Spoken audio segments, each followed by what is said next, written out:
Om Vang me manasi pratisthita mano me vachi pratishthitam aviravirma edhi vedasyama anistha shrutam me ma prahasihi anena dhitena horatra Samdadhami Ritam Vadishyami Satyam Vadishyami Tanmamavatu Tadvaktaramavatu Avatu Mam Avatu Vaktaram Avatu Vaktaram Om Shanti Shanti Shanti.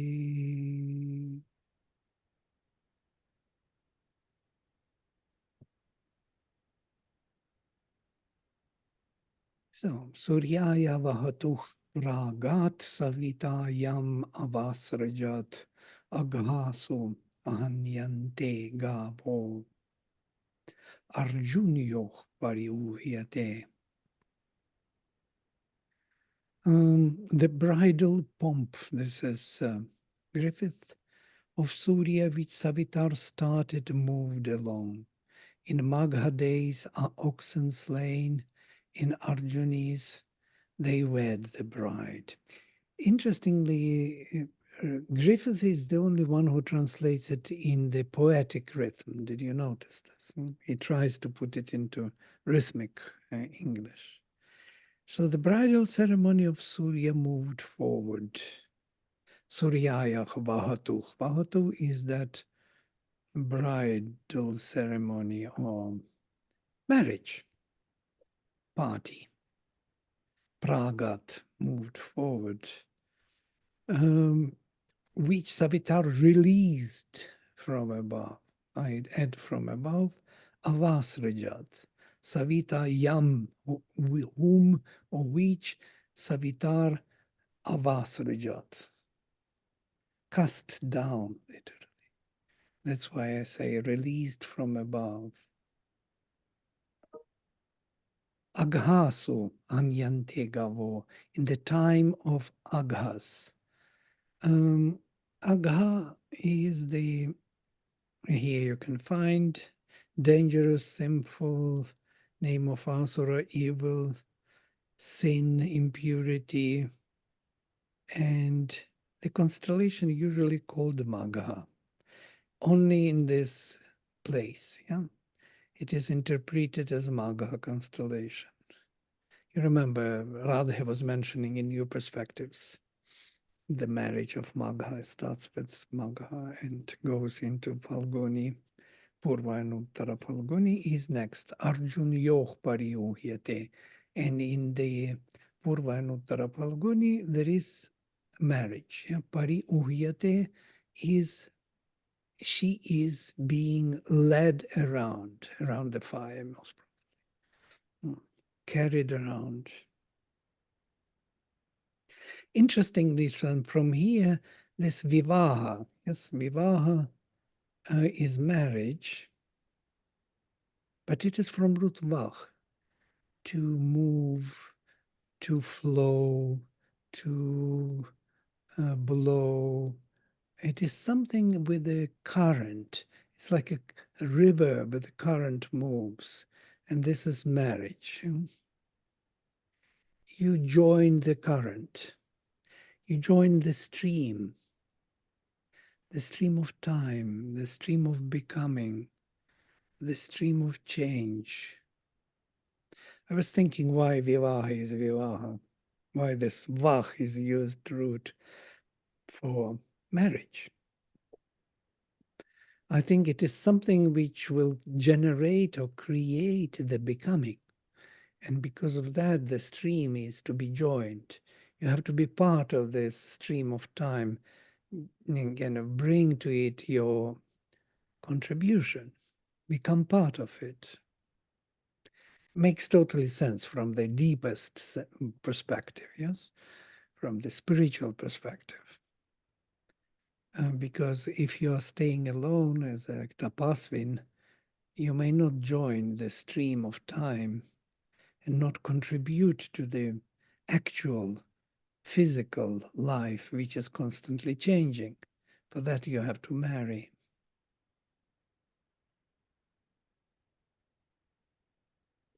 Interestingly, that Savitar Avasrajat released this Vahatuh. Vahatuh is movement, again, the stream. Savitayam, which Vahatuh he released from above, of Surya, of the daughter of the son of his daughter, movement, flow, moved forward, which Savitar released from above. Just imagine how it is. So it's like totally different from the marriage party. There is also mentioning of the slaying of the cows or bulls. Usually this was the VIP meat. I know that Indians are very much against this, but it could be because Hanyante is definitely the word to kill, to strike. Gavach are cows in this case, or cannot be the rays of light, because difficult to translate that the rays of light are killed.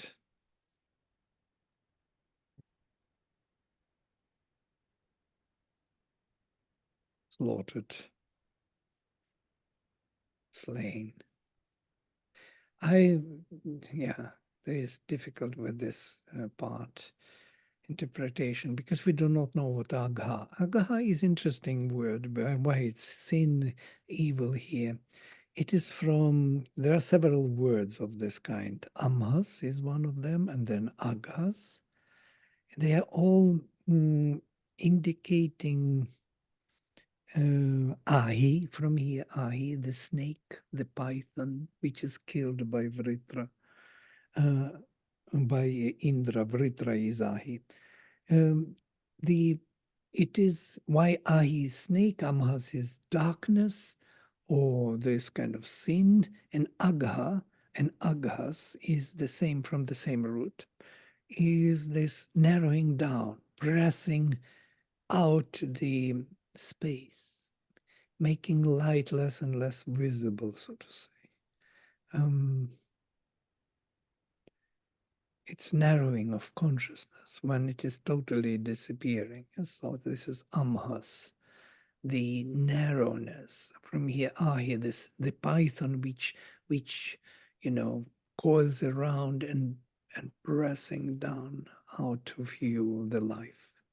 So this part is aghasva, interesting in that sense.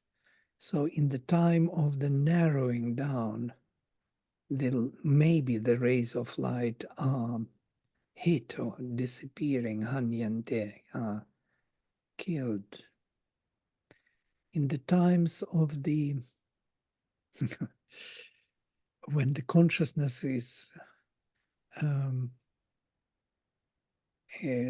descending into the inconscient, then the rays of light, the light itself is becoming less and less available, is slaughtered. But in the Arjun Yoga, an interesting Arjuni is the light, bright. Yes, Arjuna is bright, light, white.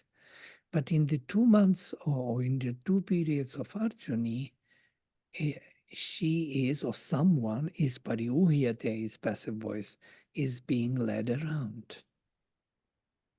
So there are as if 2 movements in the marriage. One is a contraction where the consciousness is narrowed down to the extent that light disappears, and the other is the bright 2 periods, frameworks, where there is leading around or driving around us, flowing around us, moving around.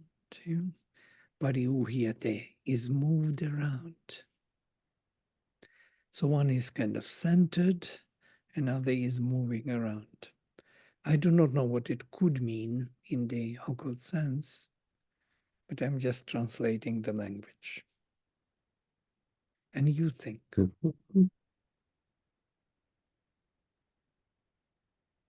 Yat Ashvina Prichamanao Ayatam Trichakrena Vahatum Suryayach Vishvedeva Anutad Vam Ajanan Putrach Pitaro Avrenita Pusha. When you, O Ashwins, asking her for yourself, interesting, Prichamano, arrived at the bridal ceremony of Surya on your three-wheeled chariot, Trichakrena, Vahatum Suryayach, Ayatam, when you arrived, asking, maybe this asking for oneself is a stretch to translate, but it is Atmanepadam. So asking for oneself is suitable grammatically. But they are brides man, yes? So to say they are asking the bride for Soma.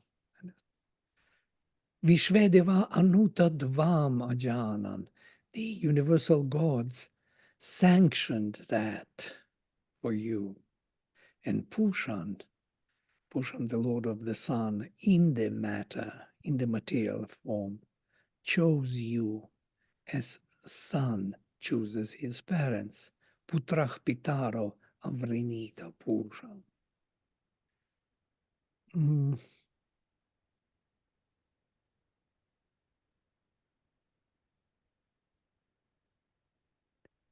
This is an occultistic knowledge, esoteric.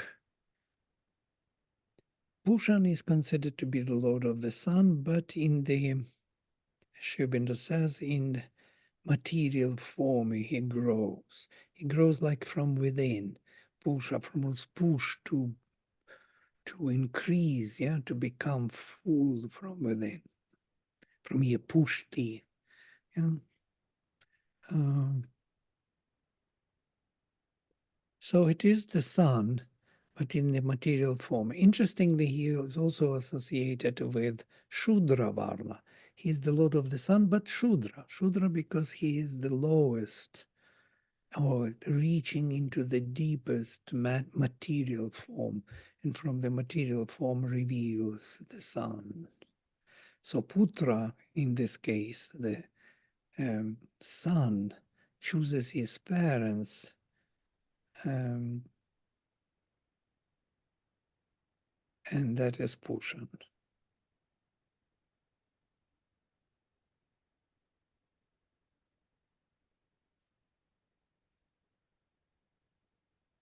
When on you three-wheeled chariot, on your three-wheeled chariot, O Ashwins, ye came as wooers unto Surya's bridal, then all the gods agreed to your proposal.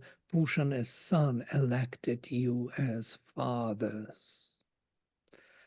I translate as parents because Pitarao can be also parents and fathers, two fathers. Now we should not be bewildered by father, mother things in our own languages. Matri can be also in masculine gender. Mother can be in the masculine gender, meaning the creator, the one who creates the form. And Pitri is from root pa, to protect or to fulfill, the fulfillers or the protectors. Protectors, fulfillers, he chose you, yeah? You both, the Pushan, as the son chooses the parents. Yeah? Vladimir, I have a question. I don't understand this thing. What is the role of the Ashwins in the marriage? I mean, they are making a proposal to the bride, and they're being elected as fathers. That means they are the groom. I mean, I'm a little confused. Yes, this is a little confusing to all, but if you remember how the whole myth of Samjna and Vivasvat, and they have the same role there. They are bringing Usha in their chariot. Yeah, she sits in their chariot, and Surya also in their chariot. Ashwins have something to do with. They're considered as if the first. Let us say, don't want to say this because the human mind is so. Yes, restricted, but they are considered the first who came to the daughter of the sun as those who asked her for marriage. Yeah? They are, let us say, first husbands, as it were. There will be many husbands, by the way, of Surya. You will see them. They will all come. All the gods will come, because this is the creation of the world. So they all have to come to her, and as to the mother, supramental mother, give her their input for the creation of the world. So these were Ashwins were first who came to her, asking her in the Trichakra chariot. And all the gods, notice all the universal gods, agreed, Anu Ajanan, to that of theirs request.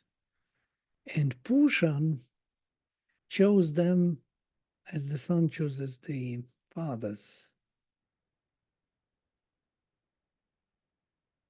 Can I ask, excuse me, can I ask a question? Yes, please. You just mentioned you were hesitant to say something because of the limitations of us. Why? What were you concerned about? You caught me. Yes, I'm hesitating to speak this language of the human beings with marriage, and I cannot say that, but Surya had many husbands, because people understand it differently. But Draupadi had many husbands, so it's not in that sense as we think about husband and wife and many husbands and lovers and God knows what. Mm, how to put it? We have to deconstruct the very idea of marriage. Yeah, that's why we are reading this hymn. We want to see something beyond it, something which is symbolically speaking about marriage, in which marriage actually represents, because we don't understand what marriage represents, truly speaking. Why male and female come together and the world continues, in time. This is an amazing mystery. We look at it totally narrowing down all the meanings. Meanings disappear from us. We have a totally different view on it. And here is a vaster view. Mm. And who are these Ashwins? Yes, we have to know why they're there and who are they. Ashwins are actually there were two children of Vivasvat, of the Lord of the Sun. They are children of the Sun. In Samjna, if you remember, I don't know whether you remember this, but this is a well-known myth. And also Yama and Yami, they are also um, the offspring of the Vivasvat, of the Sun. That's why he is called Vaivasvata, yes, because his father is Vivasvat. So Vivasvat is the Lord of the Sun who is involved in manifestation. They are The also eight. healers, no? Hmm? They are also healers, the Ashwin twins. Right. They are healers, considered to be the healers. They are the supramental twins.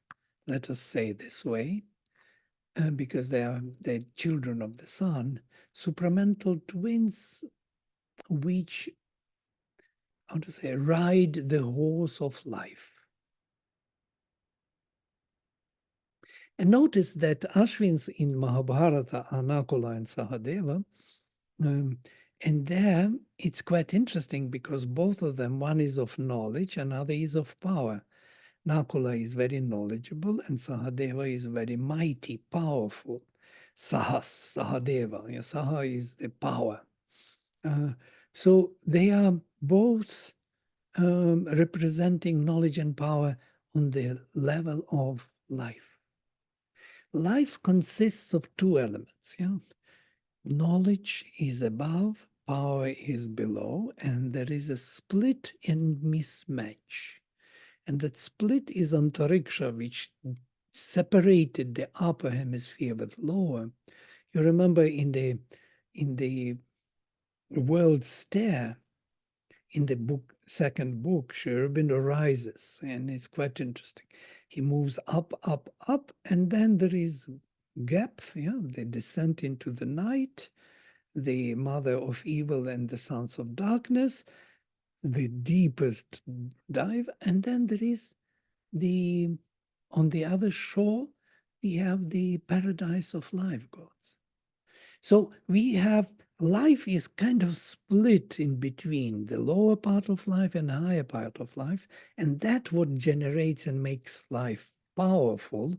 And Ashwins, in this case, represent two poles of life which are harmonized by the supramental power. That's why they can heal. Yeah? Because the higher and the lower are intact.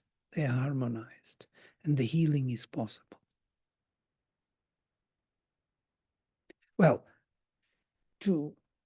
we will come to Ashwins later because there are many hymns to Ashwins. If we we will arrive at them one day, I guess. Or we will meet them here and there. So there will be the idea of the supramental presence of the riders on the life force. These two, they are twins. They're both there together. And these two, as the representatives of the power of the sun, have to drive the Surya to her husband. They are the link to the life world from the supramental world. Total secure, a secure drive. You know?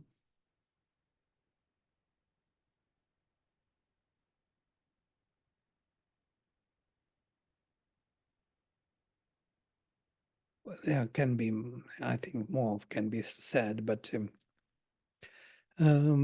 let us move forward. So all the gods agreed to their proposal, and Pushan, the sun god on the material plane, if Ashwins are on the vital plane, supramental, then Pusha is the supramental sun on the material plane, chose them as their fathers, as his fathers.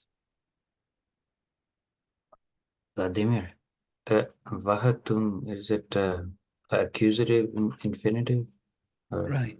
No, it's not infinitive. In this case, Vahatu is the ceremony, yes, of marriage ceremony. Okay. But it's interesting what you ask, that Vahatum, or it would be differently made, yeah, Vodhum. But this tum suffix in the infinitive is actually accusative originally. It is accusative originally, which became infinitive. So this is like just a separate, they consider it a separate word, Vahatu. Yes. Okay. There are some such words like vasatih, vahatuh. Sri Aurobindo looks into it in his Origins of Aryan Speech, that can be different endings, u, e, and so on. It's an ancient language. There was more possibilities than in classical time. All right, let me move. This becomes interesting because Ashwins are those who bring her down to the vital world, and Pusha is the one who represents the supramental on the level of the matter, material creation. Yad ayatam shubhaspati vareyam suryam upa. Kvaikam chakram vam asit. Kva aikam chakram vam asit. Kva deshtraya tasthatuhu. Tasthatuh. Kva deshtraya. How to deconstruct? Kuva. Kuva deshtraya tasthatuh. There is always some prasarana. Some prasarana when there is sandhi or two, like kuva here, kuva deshtraya tasthatuh. Then the meter is deconstructed. Yad ayam shubhas, yad ayam shubhaspati. Sorry, I wrong. Yad ayatam shubhaspati vareyam suryam upa. Kvai kam chakram vam asit, kvai kam chakram vam asit. No, kuvai kam chakram vam asit. You see the construction.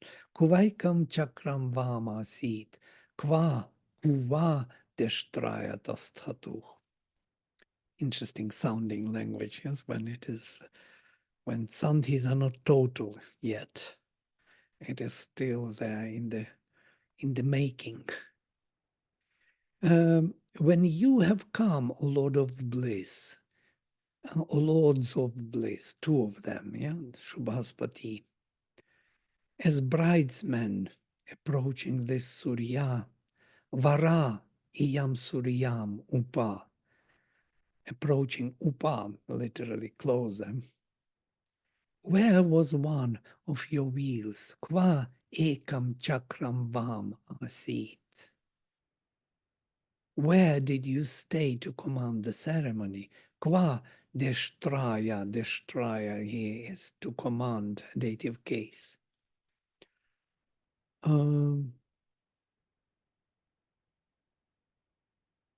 Tasthatuh, tasthatuh, use, both stood.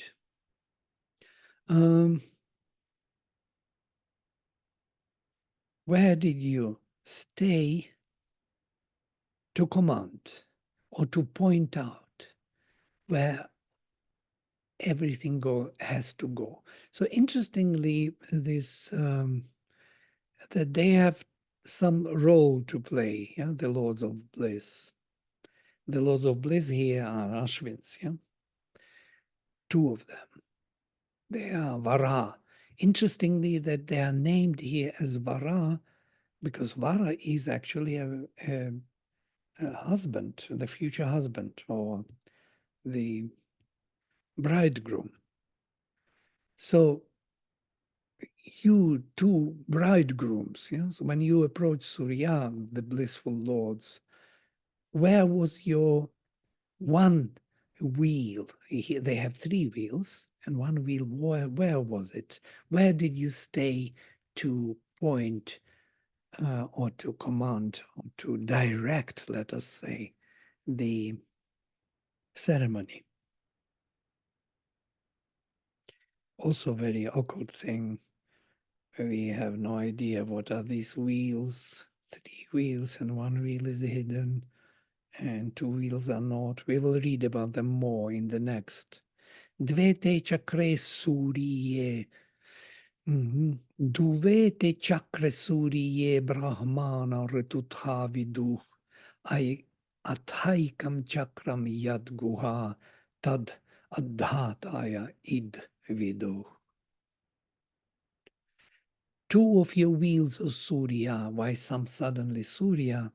They and not to Ashwins. They speak two of your wheels of Surya. The Brahmins know in accordance with the time frame, Ritutha, in accordance with the Ritu, with the season, or with the dynamic truth manifesting in time. Brahmana, the priests, or the carriers of the word, or the creators. The creators know in accordance with the time frame your two chakras, or Surya. Athaikam chakram yad guha, or one, but one wheel that is hidden in the cave of the heart. I'm adding cave of the heart. It's not there, but guha, guhayam is here. So in the cave or hidden, one chakra that is hidden in the cave of the heart, I added, that the wise man know indeed. I will read Griffith. The Brahmins, by their sessions, know, O Surya, those two wheels of thine, one kept concealed, those only two are skilled, those only who are skilled in the highest truths have learned.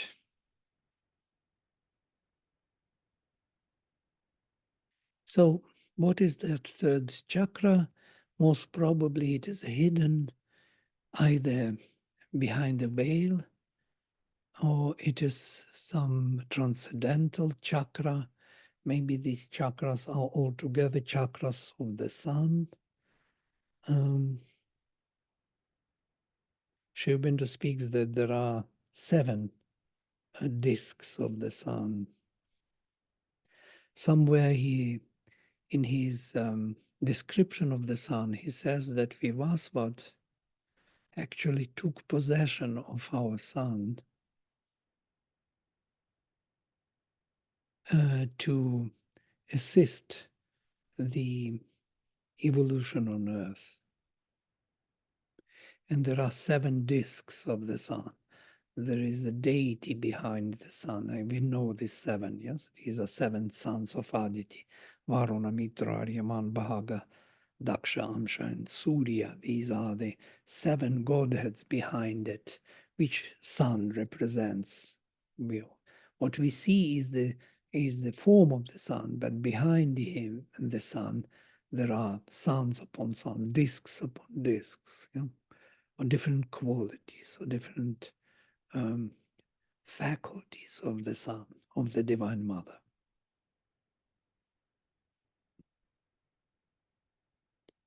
So 2 chakras, the Brahmanas know in accordance with the dynamic truth or according to the season, most probably in time they know them too. But the third one is hidden in the cave, and only the wise men know about it.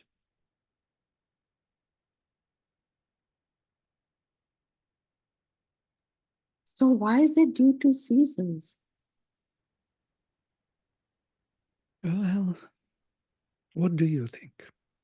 Oh, Vladimir, in the 14th hymn, where he talks of the bulls being killed at that bad or evil period, could that then be like fall to winter when the daylight becomes shorter? Well, Since we're talking of seasons here? right, they are identified with constellations. I don't think so. Magha is somewhere in the spring or the end of the winter and beginning of spring. Maybe. Can be that. Something when the daylight shortens. No, as of currently, Vladimir, Posha is winter, early winter, and Magha is very deep winter. Oh, So, maybe I'm totally wrong.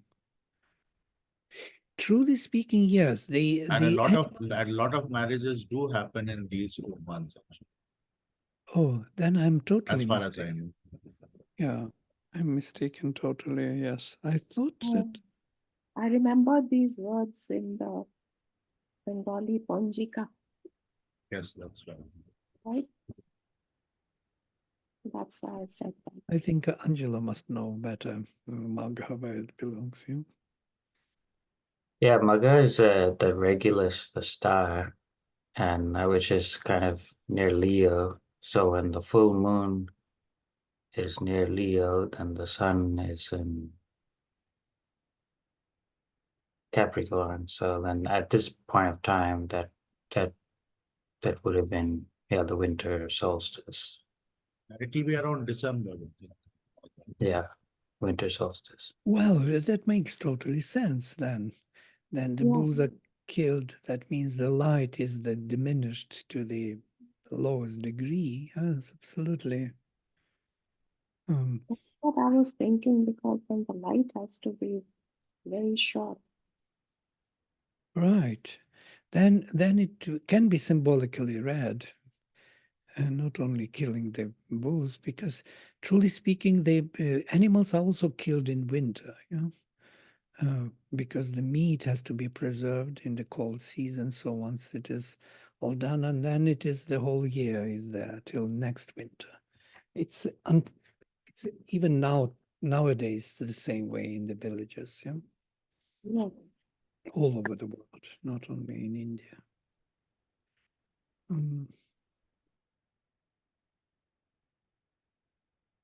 But why these other ones, Purva and Uttara Phalguni, are called Arjuni, then the bright ones? They are bright. Falguni is spring. Absolutely. That much I Mm. think. We say no Phalgun Mash. Yeah, so it's spring. Flowers. So how come that only 1 month per winter? Oh, it is solstice. If it is solstice, then you have in 1 month, yeah, there will be like February starting, and then already March is there. In India, most probably it's already spring. Yeah? Correct. Yes, absolutely. All right. Thank you for this. It's interesting. Yeah, then it fits.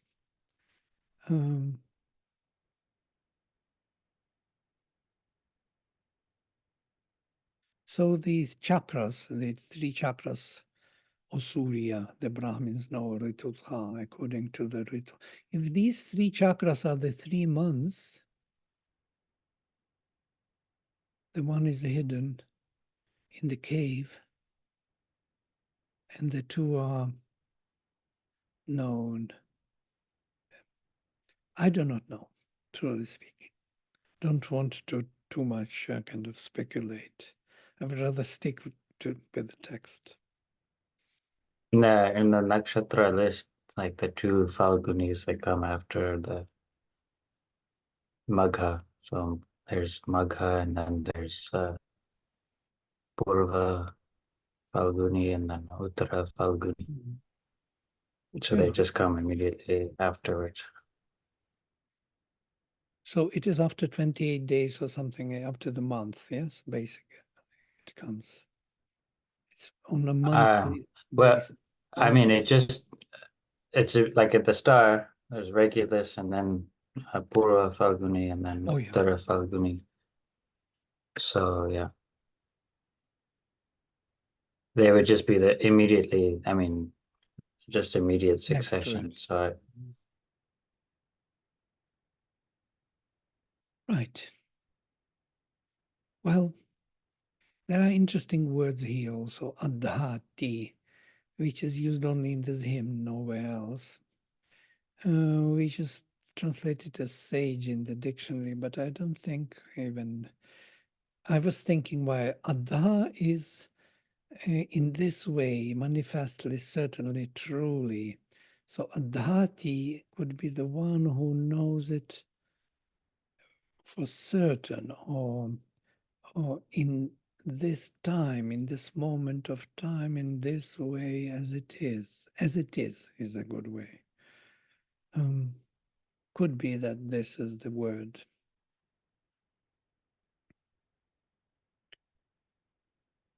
Otherwise, very difficult to understand how to get to this formation. All right. They know. Someone knows where the third one is hiding. It's hidden somewhere deeply within the third chakra of Surya now, not of the Ashwins, most probably because she is in that chariot with them. Suryayai Devebhyo. I have to deconstruct. Suryayai Devebhyo Mitraya Varunaya Cha Ye Bhutasya Prachetasa Idam Tebhyo Karam Namah. To Surya and the gods, to Mitra and Varuna, to those who are aware of the world becoming, to them I bowed or surrendered. I made my surrender, literally. Akaram namah. Idam namah, akaram tebhyah, to them. So to Surya, to the gods, to Mitra and Varuna, and to those who are bhutasya prachetasach, who are, how to say, prachetas is the equivalent of prajna, of the one who knows objectively, or who knows in manifested form, or who knows it as it is manifested, of bhuta. Bhuta is the becoming, or that which has become. So that's why I put world becoming, of how world becomes. You know? To those who are aware of how world becomes, to them I bowed or made my surrender. So to Surya, to the gods, to Mitra and Varuna, and to those who know this world in its unfolding. It's something unexpected here. After all these words, about three chakras, one is hidden, one is known to the priests, and then I bow to all these Godheads and to the knowledgeable ones. And then there is a shift. I think this is a line which is separating previous part from the next. And here there is a new kind of theme. Purva param charatach mayaya etau shishu kridanto pariyato advaram vishvani anyo bhuvana bhichaste abhichaste ritun anyo vidadhat jayate punah. Forward and backward, these two move by the power of Maya. Like two playing children, they move around the pilgrimage sacrifice. Pari advaram yatah. One of them views all the worlds. The other establishes the frames of time and is born again.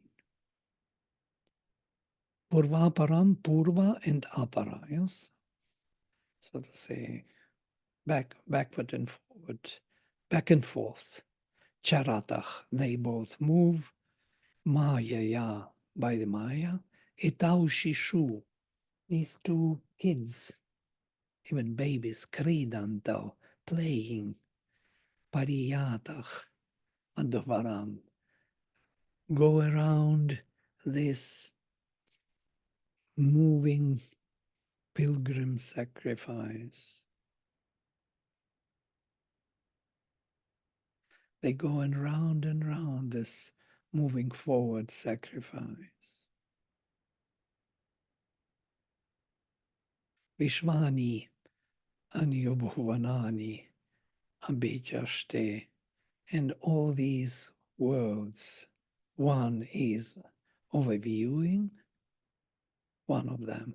Most probably, if we are talking about Ashwins, then it will be Nakula in Mahabharatic terms. Nakula overviews all the worlds because this is part of knowledge. And Yovidadhat, a ritun, and the other is establishing the powers of dynamic truth in time and is born again.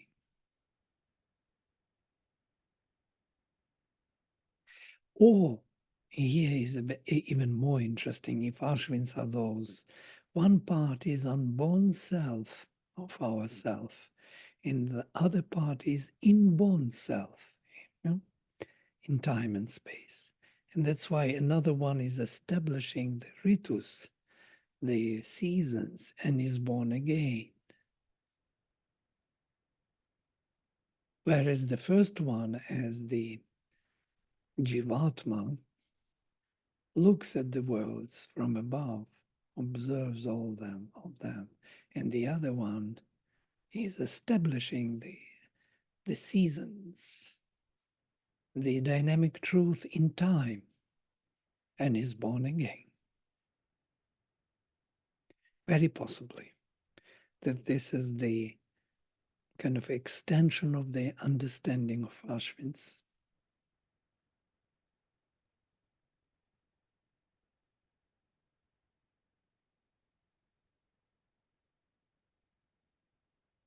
All right, I will stop here because my head is spinning already so strong. So we can maybe discuss some thoughts. We share your thoughts, ideas, impressions. We didn't come to Kinshuk. We will come next time. Oh, mind. I know what kingship is actually. Vladimir, that last verse reminded me of something else. That is, there were two birds sitting on the branch of a tree. One was jumping about from branch to branch, eating the fruits, and the other was observing the first one. So somehow I felt that this was describing two levels of consciousness, actually. Yeah, the same as Jivatma and Antaratma. Yeah. Yes. Yeah. One is belonging to this power where the world is being manifested, and the other belongs to the other shore of Antariksha, from where he observes and looks at it as from the life gods, paradise of life gods. You know, this viewing everything as it is.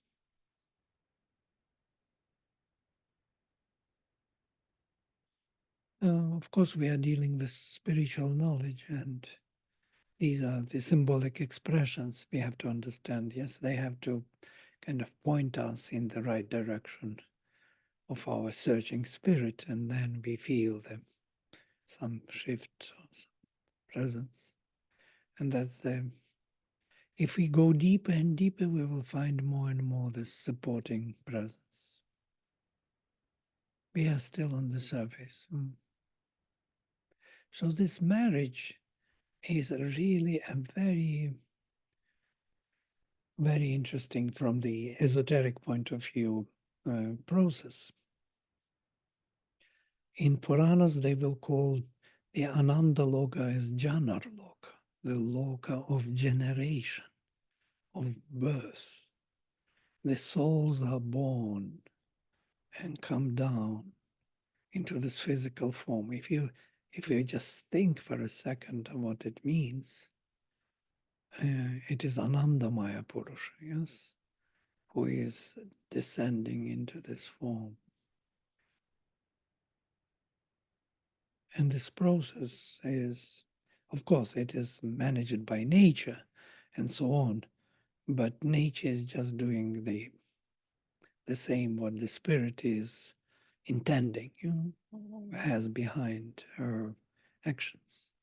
So this spiritual look at even marriage, and especially at marriage, changes a lot because we are all drawn wrongly to the marriage because of lower vital forces. But if you look from the higher point of view, I think it is amazing.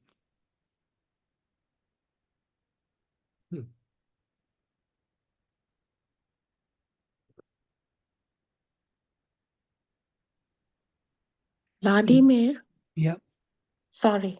yeah, go ahead. I just had a thought. Maybe everything works in pairs. Man, woman, marriage, forward, backward, movement, inborn, outerborn, the wheels of the chariot. If everything works in pairs, then there is some harmony, something is born out of it, something higher. That is why the marriage? I don't know, just a Yeah. thought. In So the higher must- sense, it should be something higher. Yes. Yeah, And it is, because the children and children of the children and so on, they will generate a new world. I was listening to the mother today, how she spoke to this Surendra. I posted there. It's so beautiful. She says, but the world is imperfect. It is full of pain, suffering, darkness. It is as it is. It's not yet finished, she says. It's not yet finished. I like the word. So we are in unfinished world. So what shall we do in the unfinished world? And she says, surrender. Surrender to the divine. This is the only thing. You will get everything. The portion of the world you will get anyhow, whether you surrender or not. You will be in the imperfect world. We are trying to avoid those imperfections outwardly and by managing things and so on. But there is a direct way to change it, is to surrender to the divine and bear the pains of the world. Yeah? Mm. Instead of running away from them. There is no way to run away from them anyhow. It's just an illusion. The world is imperfect as it is this. So to secure our own, so to say, place, we cause much more harm to others. Instead, we could really open up to the divine and let it be responsible for everything that happens. It's a very wise suggestion. Difficult to make. She says, no, it's not difficult. It's actually easy to him. He says, it's difficult. No, no difficult. Where would I find this support, he says. He says, the divine is in you. Support is there.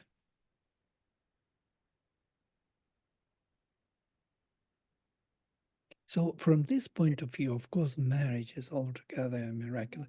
Some people asked Sri Aurobindo about this, in the evening talks, to explain them the necessity of this marriage and so on. And he says he cannot explain to them because they're not ready to receive the truth. They asked whether it will be in the future, marriage, whether it will continue, and what is the role of bringing children to birth and so on. So he cannot explain because our mind is framed for different understanding. So this is something about this hymn also, to break to the truth of the birth of a human beings, the spirit in matter, in material form. It's a miraculous act of the divine. Mm. Yes, Robin. This is going back a couple of conversations that you mentioned. You said that souls are born in a certain realm. And I was wondering, is in a certain cycle, say in the cycle of creation of a certain world, like this world, are there a finite number of souls who were created since the inception of the world? Or are souls actually born and come into being as part of the evolutionary process of the world? What do you think?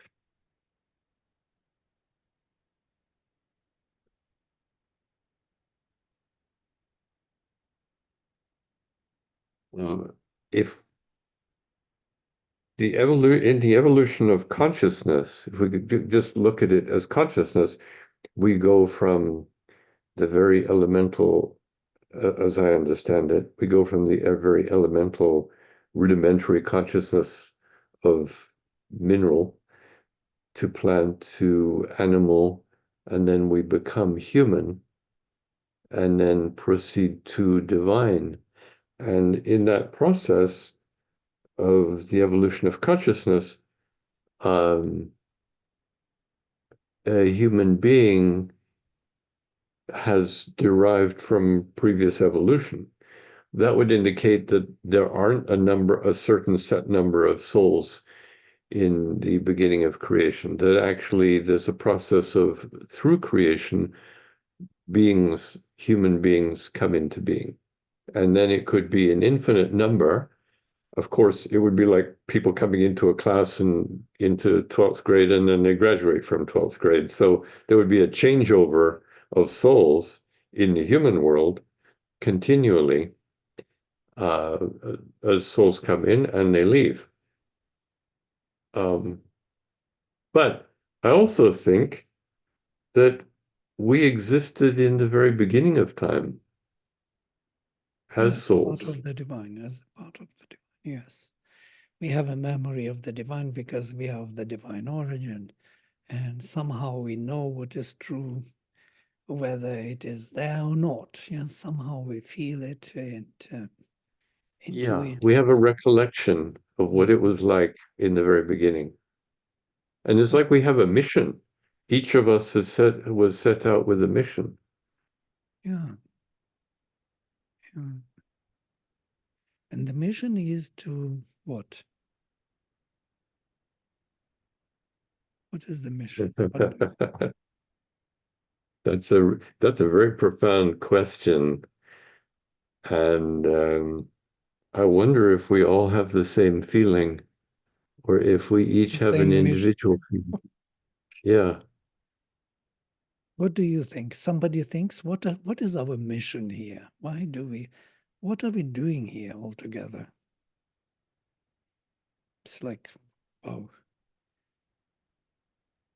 I have a thought, sorry.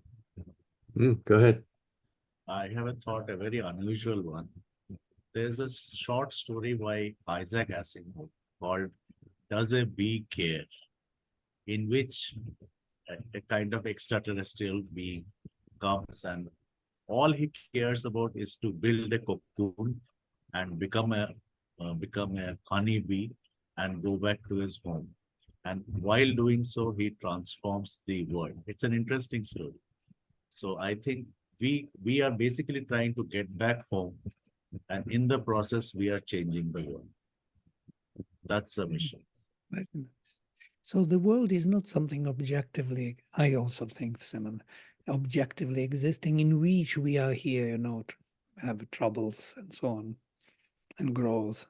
We are building our worlds together with our growth. We are constant co-creators.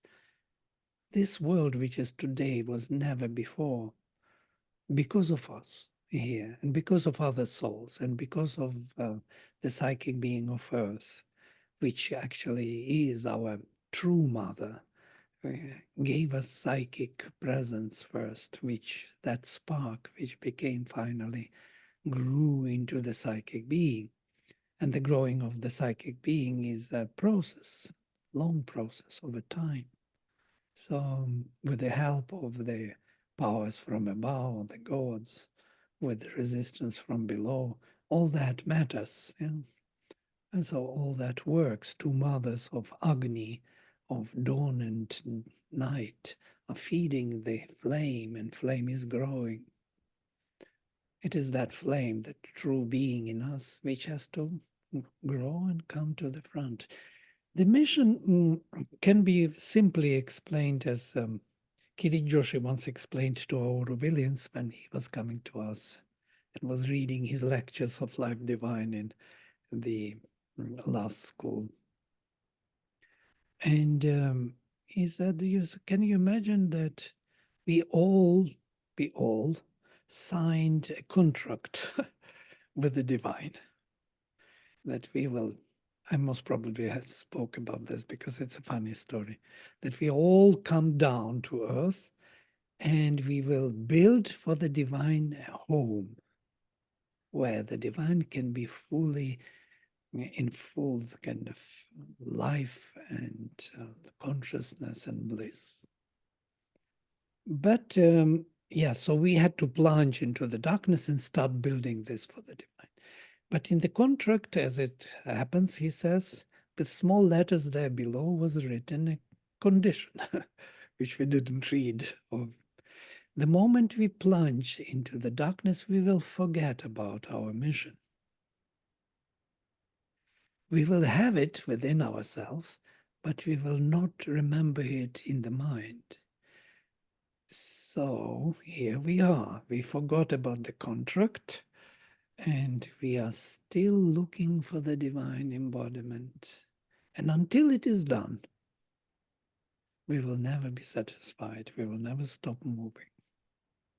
I think it's a very nice way to say, not only to the children, but also to the adults.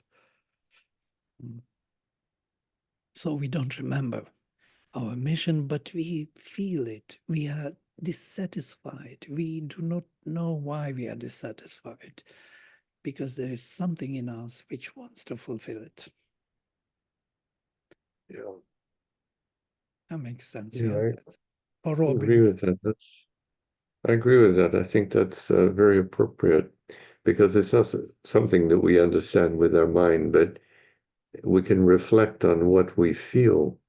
And there seems to be, to me, I feel like there was a glorious start to all of this way somewhere in the past. And in that light, the recollection of that light seems to be in our soul. It's not terribly conscious, but if we reflect on it, we can develop a sense for it. And that's what we will perhaps go back to. Maybe that's what keeps us going forward, is because we long for that. We yearn for it. And when we will at some point in time, I think, we'll return to that.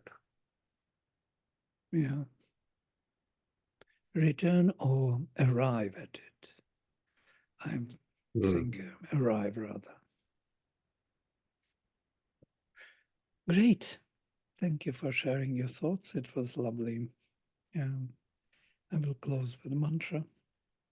Thank you. Om Sarve Bhavantu Sukhinah Sarve Santu Niramaya Sarve Bhadrani Pashyantu Ma Kaschit Dukha Bhag Bhavet. Om Shanti Shanti Shanti.